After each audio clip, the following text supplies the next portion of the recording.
এই কি হয়েছে?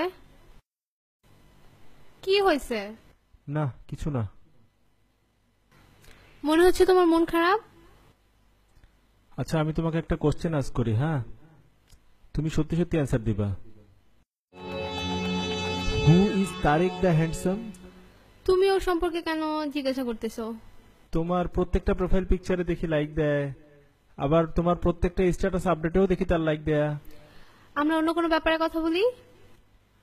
না, সে কি তোমার এক্স বয়ফ্রেন্ড টয়ফ্রেন্ড নাকি? মনে হইতেছে অনেক সেন্সিটিভ ওর ব্যাপারে। এখনো ভালোবাসো টাসো নাকি ওকে?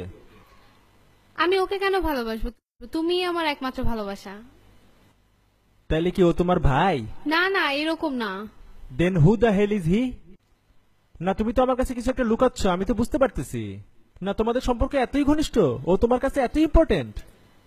আমি যদি সিক্রেটটা ডিসক্লোজ করি তুমি আমার উপর রাগ করবা।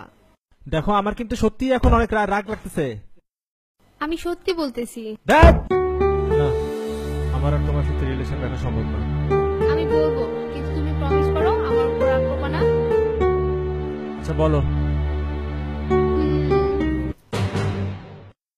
ওইটা আমার ফেক প্রোফাইল। যখন কেউ আমার পিকে লাইক দেয় না, তখন আমি আমার পিকে লাইক দেই ওই আইডি থেকে। আর কমেন্টও পোস্ট করি, যেমন ধরো কিউট, নাইস, হট এসব। আমায় ভাসাইলি রে, আমায় ডুবাইলি রে, অকুল দরিয়ার বুঝি কুল নাই রে।